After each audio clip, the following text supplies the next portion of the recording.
Hey, this is Bob Van Allen with your Monday Morning Minute, where we're bringing you every week tools, tips, information, inspiration, and motivation to help get you through the week here at Coldwell Banker Tomlinson Group. All right, so the last couple of weeks we've been talking about some of the forms and earnest money and ways that we can better explain things to our clients and better represent them.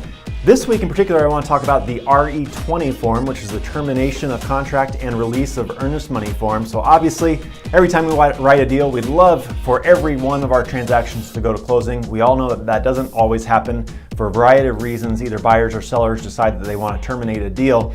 And the RE20 form is a form that can be used for this purpose.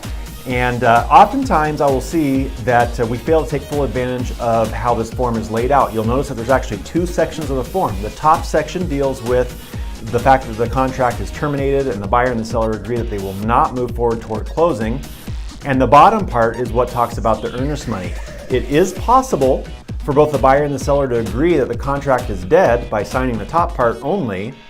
But to be disputing or fighting over the earnest money, if they have a difference of opinion as to who's entitled to it, they don't necessarily sign the bottom portion of that form saying the same thing. So I want us to keep that in mind. I often see that this is underused, and when we have buyers and sellers that agree that a deal is dead, it's to the seller's benefit to get that home back on the market. It's to the buyer's benefit to get off the hook for buying the home if they're trying to get out. So I want us to encourage our clients, when it makes sense, to go ahead and agree on signing the top part of that form to go ahead and kill a deal if that's what needs to happen.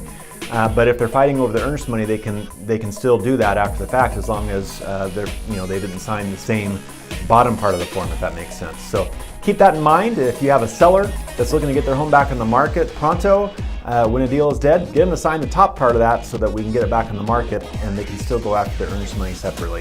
Thanks so much for watching.